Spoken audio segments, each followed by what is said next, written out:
Fisherman spots something unlikely way out at sea. There was a gag in old cartoons where some weathered fisherman would cast his line into the ocean and feel the tug of a mighty fish, only to reel in an old tire or a boot. As with all jokes, the bit worked on some level because there was a lot of truth to it. Just about anything imaginable can make its way into the ocean. Before we begin, make sure you smash that like button, subscribe to our channel, and click the notification bell for more amazing videos. And yet 3 experienced lobster fishermen still couldn't believe their eyes on one of their recent excursions when miles away from the shore, they spotted something that had no business being in the water at all. Unsure if they could trust what they were seeing, they felt compelled to get a closer look. Ren Dor caught lobsters. It was what he was best at, and he was proud to contribute to the 126 million pounds of the seafood caught in Maine every year. Yet, at the midpoint of a November excursion, he couldn't focus on lobster.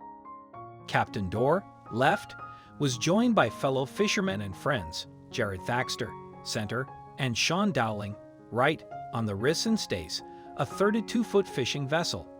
The trio sailed from a harbor up the northeast coast of Maine, not far from the small city of Harrington. About 5 miles from shore, they went to work. Captain Dor set what lobster fishermen call a triple, or 3 traps suspended from a single line. With a trap in place, they sailed towards another buoy, this one south of Nash Island. That was when the crew spotted something dark and oddly shaped poking out of the water, drifting away from land, out towards the endless ocean. All 3 fishermen rushed to the starboard side, trying to get a closer look. Squinting against the sun's reflection on the waves, the men realized that they were staring at an animal of some kind. But it looked dead. There was no struggle on its part. It just drifted with the current. So much for catching lobster. He was just kind of going with the flow, Captain Dor recalled later. He wasn't trying to fight it or swim with it. He was just kind of floating along. 5 miles from shore, the animal, if alive, apparently accepted its grim fate, because many wildlife-laden islands pepper the waters off Harrington's shore. It wasn't impossible, the fishermen supposed as they navigated their ship closer to the animal, that a swimmer got caught up in the current. In fact, nearby Nash Island was dubbed a higher-value island by the U.S. Fish and Wildlife Service because it serves as a home for several migrant bird species. Had a thirsty bird just taken a dip, perhaps one of the isle's many sheep was swept away. I'm sure he had been going from island to island or shore to an island, the captain said, and he couldn't see or got caught in the current. And when the boys finally pulled the ship up close, they could tell what the animal was. Antlers gave it away as a deer. Ren Dor noticed how exhausted the poor animal looked. The tide suggested the deer had been in the water for over 6 hours. No wonder he appeared dead. The captain turned to his crew and uttered 4 words. "We gotta grab him," Captain Dor said. Yet, his command didn't go over well. "They kind of looked at me like I had 10 heads, he recalled. They carried some interesting cargo on the Riss and Stace, but never a scared buck. Eventually, Sean and Jared realized their captain wasn't joking around, so they quickly started scheming how to bring the deer aboard. They couldn't exactly jump into the water and hope to corral the exhausted buck. They'd have to get more creative. So, they grabbed a rope and fastened it like a lasso. Each fisherman tried to wring the buck's antlers, but found that wrangling a deer on choppy seas was about as easy as wrangling a steer on the back of a bronco. Not the type to give up, Captain Dor exchanged the rope for a gaff, a stick with a hook fishermen use for snagging big catches. Leaning over the side of the boat, he struggled to catch the deer's antlers. But after an old man and the sea-style struggle, the captain finally hooked the deer's antler. A new wave of determination hit him, and with renewed energy, he pulled the deer towards the Riss and Stace. Despite what was likely a traumatic experience for the buck, he didn't thrash about as Captain Dor, Jared, and Sean pulled all 100 pounds of him onto the deck. Finally safe, the deer laid right down like a dog, the captain said. Of course, now the fishermen had a shivering, freezing, exhausted deer on their vessel, and no way to comfort it. Wanting to cut the deer's suffering short, Captain Dorr redirected his vessel. Half an hour later, the crew, now with a fourth member, arrived back at Harrington. Apparently, not the overly sentimental type, the fisherman tossed the deer back into the water once the ship was 50 yards or so from the shore. I dropped him in, Captain Dorr remembered, and he was kind of dazed there for a second. Then he turned and saw that land was right there, and he smoked it for land. In no time at all, the deer was safe and grazing. Looking back, Captain Rendor was proud of his rescue. He was gonna die, 100%. There's no ifs, ands, or buts. He was a goner, he said. I couldn't have that on my conscience, obviously. That's not the guy that I am, so I figured I'd bring him in. After that, it was right back to work. The crew turned the ship around to empty their triple. They breathed a sigh of relief too. A spooked buck on their vessel could have been a disaster. They'd heard animal rescue horror stories, like the one relayed to national news by Rando Kartsep, Robin Silamy, and Erkki Volley, who had an exciting day working construction in early 2019. While performing repairs on the Sindi Dam in Estonia, the three men were caught off guard by an unusual sound. The workers approached the bank of the Parnu River to investigate, and about 100 yards out, they spotted an animal splashing frantically in the water. But as they watched, they soon realized the gravity of the situation. This wasn't just any animal, it was a dog. Right away, it was clear this canine was in danger. The icy river was surely chilling the poor pooch to the bone, and from the way it was struggling, they weren't sure it could tread water much longer. Without hesitation, the three men leapt into the river and hurriedly swam toward the struggling animal. The ice was thick, but together they managed to carve a path and bring the dog to safety. The men quickly wrapped the shivering pup with a heavy blanket, and it was then that they were finally able to get a good look at the dog. It was large, with thick fur and piercing yellow eyes, a one-of-a-kind look for a common house pup. Knowing the animal needed help, the workers didn't have much time to admire her coat. The blanket was doing little to warm her up, and only proper medical care, not even a big fat fire, could save her from hypothermia.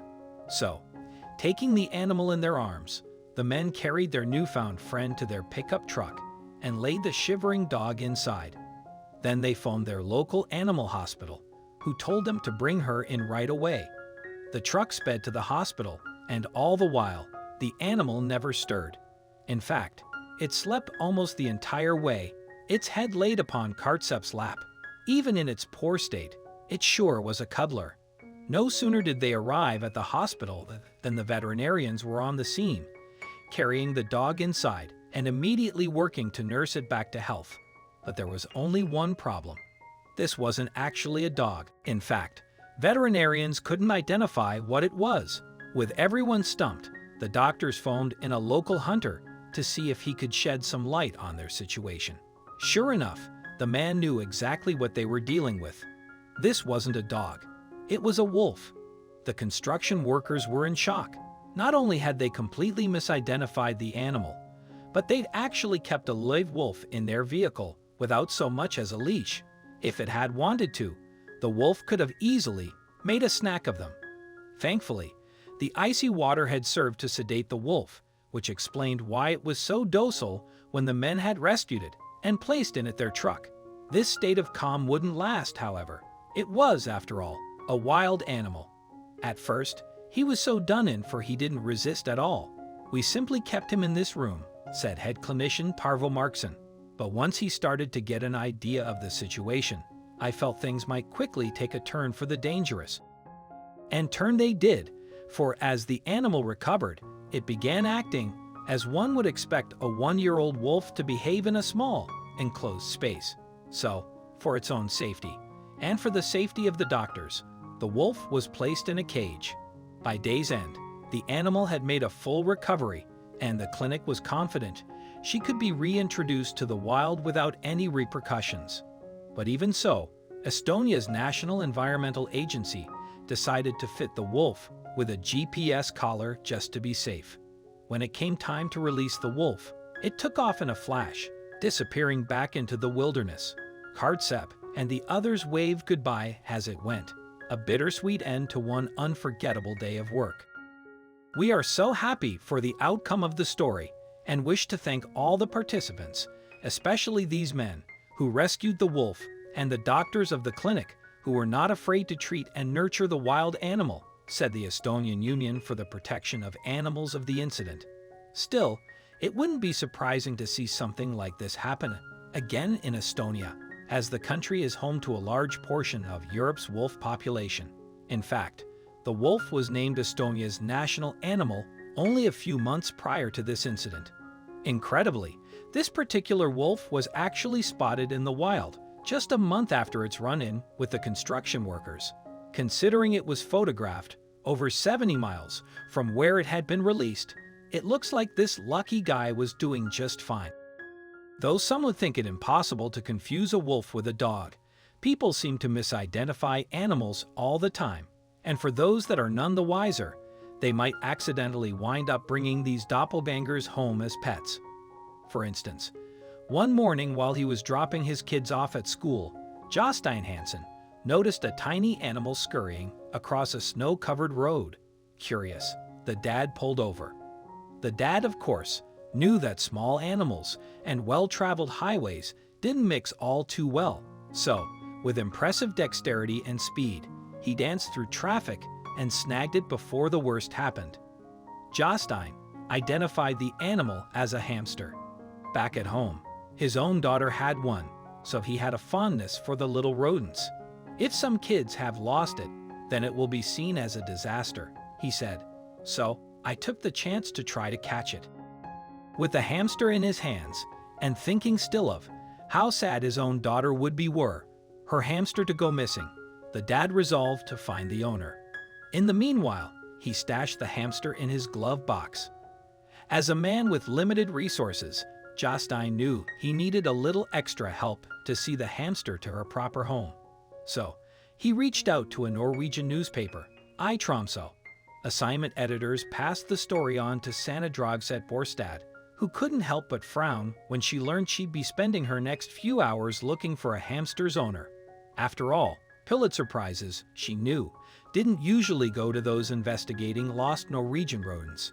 Nevertheless, she met up Jostein Hansen and his rescued hamster. She had no idea what this story would become. Hamster in tow, the two traveled to a pet store affiliated with Animal Protection Norway, an organization dedicated to animal dignity and welfare. If anyone could find the original home of this lost hamster, it was one of the 9,000 people working for the organization, and indeed, the pet store employee did help Jostein and Sanna. In a way, the pet store employee looked over the hamster. Turning the critter over in her hands, she processed the brown, black, and blonde fur. And then she told the duo it wasn't actually a hamster. What Jostein had chased down in the middle of a snowy Norwegian road wasn't actually a pet, either. In a way, actually, Jostein had conducted a kidnapping, a rodent napping, if you will. The creature was actually a Norway lemming. Indigenous, of course, to Norway, these furry critters do bear a striking resemblance to those pets we've come to love. But wait, you might be thinking. The creature was playing Frogger in the middle of the road. That's so very lemming, right? The creatures, after all, have a reputation for chasing each other off cliffs. So, Jostein kind of did it a favor, saving it from its nature. Nope. Contrary to their behavior in the popular video game series Lemmings, the critters are smart, master burrowers, and they like to go on the move when their homes get overcrowded. They do just fine in nature, no matter the weather. So, back in the pet store, Jostein knew he needed to return the critter to the wild. He and Sanna returned to the road from which the lemming was originally rescued to let her run free in the snow, not in a wheel. Then, in the middle of a dark and dreary day, the duo released the lemming, waving at her as she made her way back home. Those involved couldn't help but laugh. They'd been a part of the world's most bizarre mistaken identity case. Sanna may not have won a Pulitzer with the story, but she was smiling by the end of the day. She covered a story that she didn't think she, or anyone involved, would ever forget.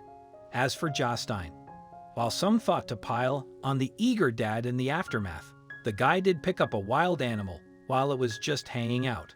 The pet store worker sided with the over-ambitious rescuer. He did the right thing, the worker said. He saw an animal he thought needed help, and, to be fair, that lemming did look a lot like a hamster. In fact, Jostein's decision to help an animal he thought was in trouble is far better than the alternative, letting an animal suffer because you think it's a-okay. Jim Passmore of Broken Arrow, Oklahoma, learned the same lesson. His usual stomping ground was Hakey Creek, a park frequented by outdoor lovers, admiring the plentiful pecan trees. There, while waiting for his Yorkies to do their business, Jim spotted something out of the ordinary. A strange mass floated on the surface of the park's waters, sitting in stark contrast to the normally smooth surface of the creek. It was big, brown, and vaguely animal-like.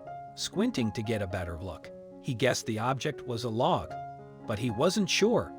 Edging closer to the shore, Jim stepped off the trail onto the muddy grass. If he could just get a closer look, he might be able to satisfy his curiosity. Finally, with a jolt, Jim realized the thing wasn't a thing after all.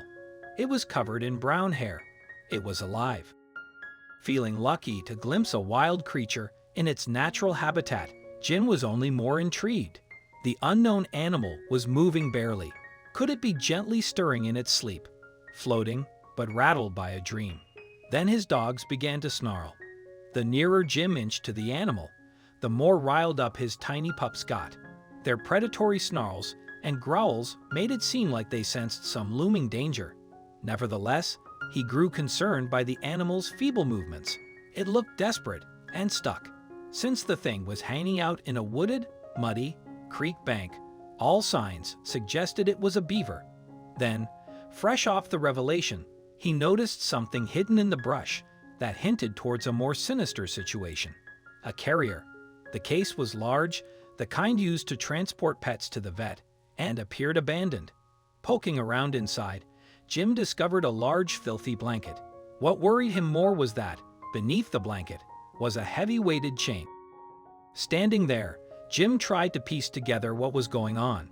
Obviously, someone had discarded the carriage. Judging by the haphazard scene, the dirty blanket, the chain, the bitten and mangled cage, a cruel individual had dumped a helpless creature in the wild. Someone, Jim thought, intended to harm the animal, but it escaped. While understanding washed over him, a rustling in the woods got his attention. Another beaver crawled out of the undergrowth. Jim took this as a sign. Not fleeing from human contact, the beaver moved into the open. Jim watched mystified as it crossed the ground and moved closer down the creek's edge, towards the mystery creature. Seeing as he had pegged the mystery animal as a beaver, Jim took this new beaver's fantastical intervention as a positive omen to trust his gut. He approached this beaver, creeping the final few feet towards the floating animal. The other animals stirred weakly, trapped in the muddy suction of the water. Side by side, Jim knew he'd guessed wrong. The creature was way too big to be a beaver, unless it was a radioactive giant one. All along, the creature in distress had been a big, fluffy dog. Muck and grime concealed a gorgeous collie. Glad he further investigated the mystery creature, Jim stepped into the creek, now determined to save him. Better safe than sorry. Jim called out to some other pedestrians to give him a hand freeing the dog. They gathered around him, but as Jim had feared, any contact sent the dog into frenzy mode. It bit someone who got too close. With the creature still stuck in the mud, Jim reevaluated their strategy. They needed to be careful. Grabbing onto the scared pooch would only freak it out further. So, in order to unstick the cranky thing, they needed a distraction. A solution popped into Jim's noggin. The dog couldn't bite what it couldn't see. Grabbing a dark sweatshirt, he draped it on the suffering dog's head. Cutting out all vision and light worked like a charm. The hairy critter appeared soothed. Now that the dog was subdued, they had to yank it free. It slipped further into the mud, and so with the rescuers, if they kept standing in the gloop. They needed a pulley system. Wrangling up a makeshift lift composed of dog leashes, they looped the ropes around its belly. Planting their feet, The gang heaved. You'd figure several able-bodied men would pluck the helpless creature out in seconds, but it was as if this guy had been super glued. Finally, after one high-stakes game of tug-of-war, the dog slipped free. Elated, Jim pulled back the covering and wiped away the mud to reveal the dog's face. The dog looked thankful, but understandably terrified. There was no telling how long the poor creature wrestled to free itself from the mud after its owner deliberately cast their pet away. All they could confirm was that the handsome doggy appeared perfectly healthy. Jim, a long-established dog lover, was furious. How anyone could abuse an animal, let alone their pet, he never would fathom. He phoned the police, and officers arrived swiftly on the scene. Finally, the scared pet had advocates, and they set to work to keep him safe. Upon further examination, the police began to piece together the sad truth of the dog's tale. Locked in the animal carrier, trying to bite its way out, the sweet creature had been dropped on the street. At some point, the cage had been struck by a car, sending it tumbling into the forest, where it landed in the muddy bank of the creek. By a pure miracle, the dog survived this horror story, mostly unscathed, but surely mentally wounded. If Jim hadn't been guided by the auspicious beaver, who knows if the poor thing would have made it out of the mud? But that magical appearance raised more questions than answers. Was the beaver signaling a fellow animal in danger, or was it pure coincidence? However, no one had time to ponder over the mystery. Officers realized the dog wasn't walking out of the paddock. They had to get the sizable dog, they dubbed Teddy, due to his stuffed animal likeness, to the vet for an examination. Teddy was wiped out from his mud struggle. He appeared to be pretty overweight, and that, coupled with possible injuries, prevented leading him on a leash. In another twist of fortune, the rescuers found a wheelbarrow not too far away.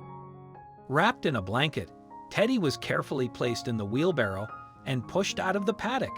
The next call Jim made was to the Oklahoma Alliance for Animals. In a few minutes, they made arrangements to take Teddy under their wings. In a way, Teddy dodged another attempt on his life. Landing a spot with the OAA allowed him a chance at rehabilitation. His scared demeanor and his justified lack of trust of humans would have certainly marked him for euthanasia if he'd been taken to the shelter. Not to mention, Teddy bit one of his rescuers, which regrettably is a fast track for putting an animal to sleep. The rescue group refused to give up hope for his future. Fearing that his lashing out was a side effect of rabies, they ran tests to rule it out. Results came back clear. Teddy was rabies-free, but he still had a long journey to make him well enough to find a new family. His movements and general attitude were low energy, and he needed to increase activity to lose some pounds. Once the kind rescue workers started spoiling Teddy, his sourness melted away. In its place was a soft, gentle, somewhat slimmer, long-coated sweetheart. His story gained viral traction, and he had a wide fan base cheering on his fitness journey. Teddy didn't have to wait long for his happily ever after. Jesse, a vet tech for the rescue, fell hard for his sad puppy dog eyes. The forces of nature made sure Teddy was found and granted the fairy tale life he deserved.